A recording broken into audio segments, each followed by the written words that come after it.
welcome back to the JLL coaching pod. It's good to be back in business. The pod stopped for a while, and that's just because I've been deep in the learning world, to be honest, and every time I'd produce some content, I would be second guessing myself. I would say I've done this journey on the Dunning Kruger effect, and I'm slowly creeping myself out. For those just listening, I went to the top and then I slowly came down, questioning everything along the way and having regrets over previous thoughts. Regrets is a strong word, like you're learning as you go. But effectively, I started thinking everything I thought before was less correct. I thought there was a lot of holes. And I would start doing a pod or doing a post or whatnot, and I'd be like, no, I need to figure out things clearer before I start producing content again. And now I feel like I'm slowly creeping back up the other end of the curve, the bottom end still. So I wanted to start getting back in the content game, get the podcast back up and running, get my thoughts out there. And hopefully I can get some feedback from all of you on them so I can keep sharpening the knife and becoming better at understanding this health and performance game, this health and performance business. It's been an awesome journey because very few things get me as excited as learning and figuring out new things and providing a more accurate service for the people I work with. There's a few people I work with actually, and I see this with them. It's like you get extremely energized from solving the problems that you're working on. It's hard, it's grueling, and from the outside you might be like, oh, you're working a lot, you're doing a lot of this singular thing. Is that not exhausting? I think they get that a lot because, of course, a lot of the people I work with it's not unusual for it to be 80 hours a week. But because it's engaging, you just feel good. You feel good. So it was nice to relate to that because I've been deep in the books. I've been doing a course from Bill Hartman and learning from Bill Hartman's model on his education site, the UHPC network, which is unbelievable, and it's been really, really good. So firstly, I'm going to talk a little bit about how my thoughts generally have developed, and then I'll potentially see how we go with time, dive into a singular topic to give a better example. But I think with everything in our universe, with regards to our knowledge base, it is evolving over time. And the degree of accuracy hopefully should improve over time. Now, because of, I actually go back, so I think there's a few things that made humans jump forward massively compared to other species, and one of those things was language. The next thing was being able to write that language down so we could understand it. Because if you imagine before, the only way to pass down knowledge was through speech. And we're limited with how much information we can store in our brains. But if you can write things down, it's so much easier to pass on knowledge to next generation. So we start from a higher level with regards to understanding things. There are trade-offs to that, of course. But for example, just something like, I don't know, there's 4 seasons and these kinds of things can happen in those seasons that could affect crop outcomes. If we have that written down, it saves time for future farmers. Now, we're at the stage where we've got the internet, where we've got AI, and knowledge is evolving ridiculously fast. Finding good quality information is now the challenge, rather than the volume of information, good quality information, and deciphering through what is good and what is bad over time is the biggest challenge. The decision-making framework that I try and apply for learning is, of course, like, just when I listen to something, Does it sound rational? Can I poke holes in it? And then further from that is, how deep and how much breadth does my consideration have? Does the person or the topic have considered? So like your principles, they're far and few between. They are things that are true universally in any context. These are really, really rare things. And I've definitely not created any of my own. Like, I'm just trying to learn from others right now. And for me, listening and learning from Bill's model has been really, really good, because he takes the widest look possible as well as the deepest that I've learned from personally. He tries to consider as many factors as anyone I've seen with health and performance. And he does it based on harder sciences, and he tries to consider everything. Just for an example, and I'll use this example because it's not obvious, and because I haven't heard of any other group of people consider this. So bones adapt over time, and one way they adapt is the piezoelectric effect, which is the same effect that we have with lighters, crystal lighters. It starts to spark, which is effectively, you have a compression side, you have a tension side. The compression side is negatively charged, the tension side is positively charged. Yep, I'm pretty sure that's right. Could be flipped, but those are minute details. And when you put pressure through a bone, it changes polarization. So you've got one positive, one negative side, and that will dictate where the bone grows. Now that is just like, who is considering that? That is a level of depth that is so minute and detailed. It's exceptional. Another point of view that very few people are looking at or considering. So I've got colleagues who are obsessed, or not obsessed, but they've learned deeply for 15, 20, 10 plus years of different models of learning. Some are really into organs and how organs influence our health and performance. Bill also considers the organs as part of this health and performance model. One thing that Bill does take into consideration is physics, forces, energy transfer, to a greater degree, again, to anyone that I have had the pleasure of learning from. So he will talk about the internal dynamics of our organs and the influence that has on human beings. So every single human being has to fight against gravity. Our lung, our tissues, our viscera are heavy. They have a big influence on the forces that we have to fight over our lifetime.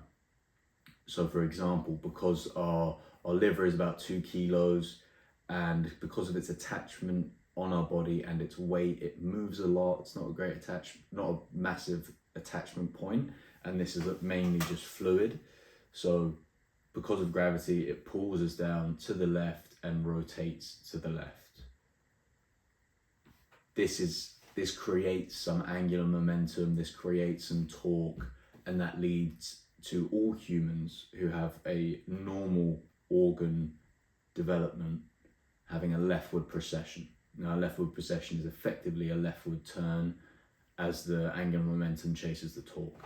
That's a lot, and I don't expect anyone to understand that, but that is just a glimpse into the amount of depth Bill has tried to consider when he's talking about health and performance. And you're probably thinking, well, how is that important? Why does that matter? So every human is going to have to fight against this gravity situation, and our organs will have a consequential influence on us because of that. So if we can understand the internal dynamics, we can put our bodies in a position where we can dampen those effects.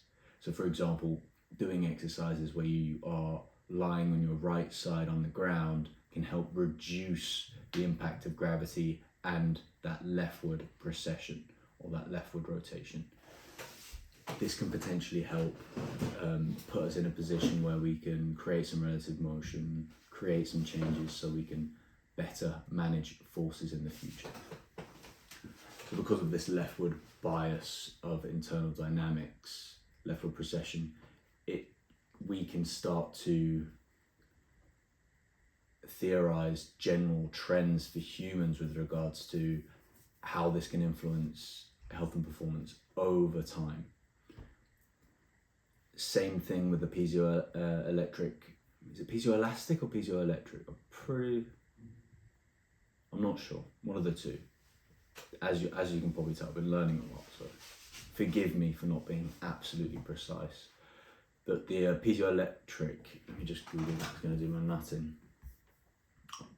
Piezoelectric, elastic will make sense. Piezoelectric effect, why is that important?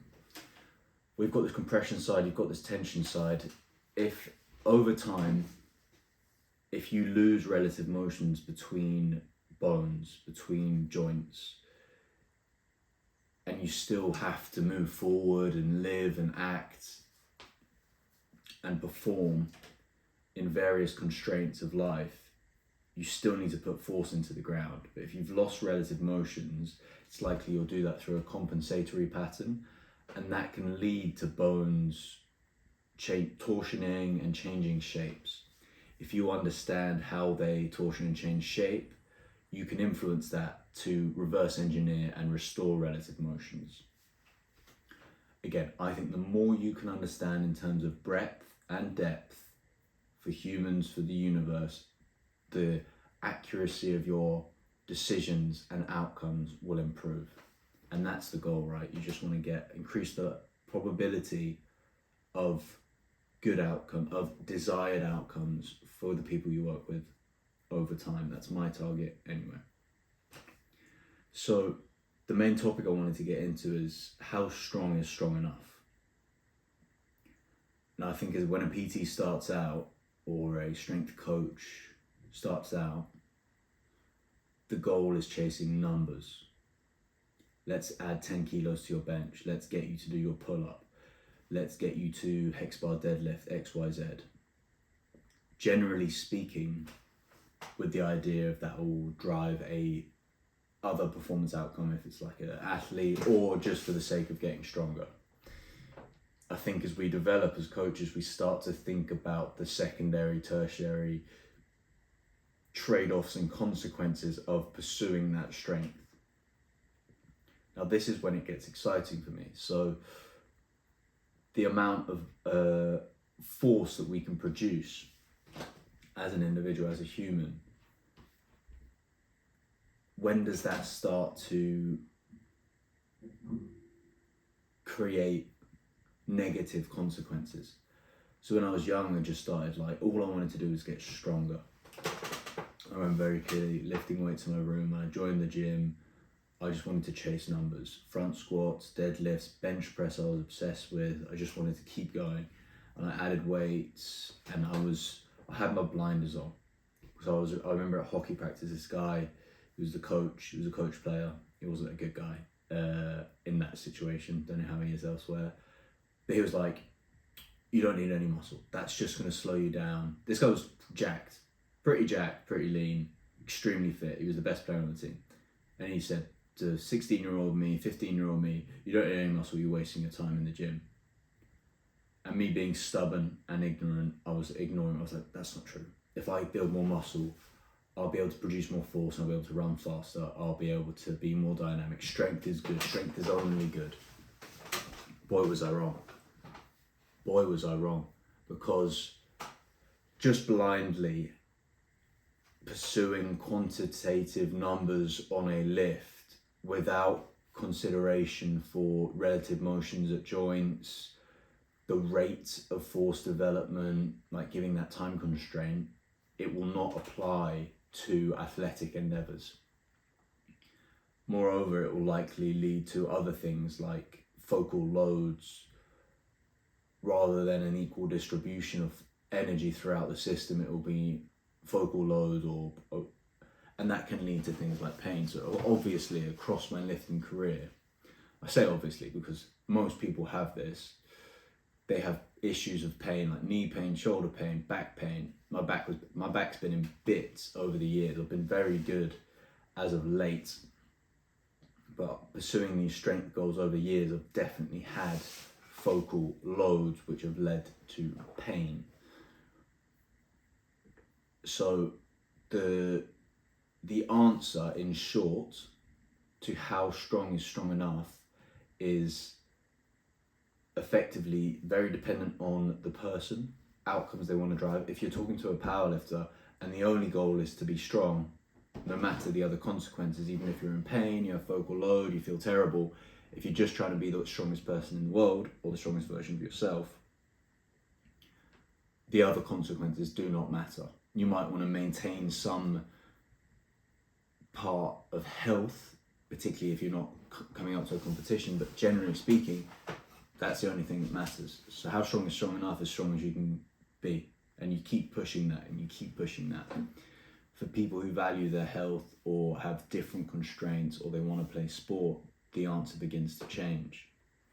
So generally speaking, if you just care about being healthy and you want to lift to be healthy and be a bit stronger, the answer is strong enough so that you don't lose relative motions, because a loss of relative motions reduces the variability of movement. You have a fewer amount of options to move, to do a task, and you'll also get this focal load and increase the likelihood of getting some kind of pain, potentially.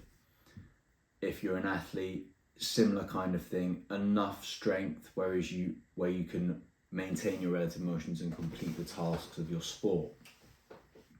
So if your sport is a high velocity sport, just crushing weights and getting stronger might have negative consequences on the rate of force development, because you potentially don't need massive muscles, but rather you just want really high quality connective tissues that can coordinate together at high rates to complete the tasks, rather than just having these bigger, stronger muscles. It might be more important to train the connective tissues around them. Just as an example there. No, I'm not going to go into too much detail on how strong is strong enough in this episode. This is just going to be me getting back into the podcast realm. Not too sure how long I've been recording. But it's been good to get my thoughts out. And maybe next time we'll dive into that a little bit deeper. But yeah, shout out Bill Hartman. Thanks for all the learnings. Hope you enjoyed the pod. Hope you got something from it. And hope you have a good day.